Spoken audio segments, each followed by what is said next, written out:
Hello Hope family, great to be speaking to you here from the town centre in Shields. I hope that you are doing very well. I keep hearing people say that they're trying not to listen to the news. It's not exactly good news, is it, that we're hearing day in, day out on our TV screens and what the media are covering, because we're living in tough times. We have a world pandemic, we have lockdowns that affect us in life in every sorts of ways. We have an economy that's not looking so great. We have all of these negative things. Never has life felt more uncertain.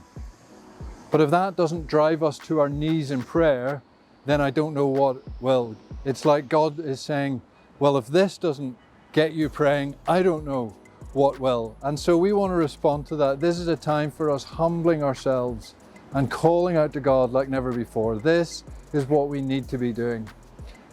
This month we are taking some more time to pray. The week of prayer and fasting back in September. From that we sensed God saying to us, don't stop there, my people.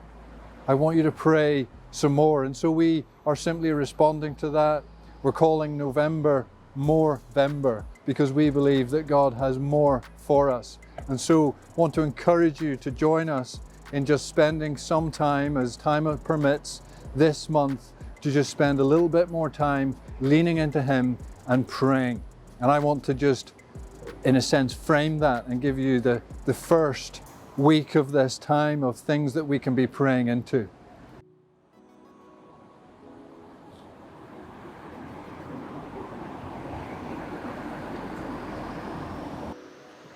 All the way through Acts, we saw how the early church prayed and God moved in power. And I would love us this week just to spend some time praying into Holy Spirit for His presence, for His power. In the book of Acts in chapter 2, we saw how the believers prayed and there was Pentecost. God poured out a Spirit. We see in Acts chapter 4, it says the believers were together, they prayed, and that place was shaken because they were experiencing God's presence, His power. We see time and time again through that book that the believers prayed together and then they went. So they experienced the Holy Spirit's presence. They went in His power. And guys, I would love that for us, and I would love us to pray into that. So 3 things.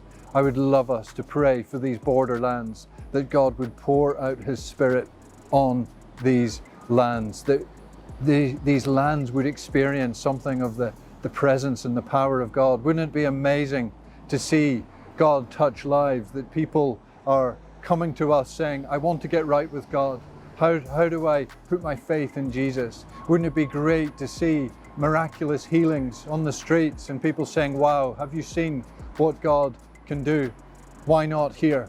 We would love God to move in power. So let's pray that God pours out His presence and His power on this very place.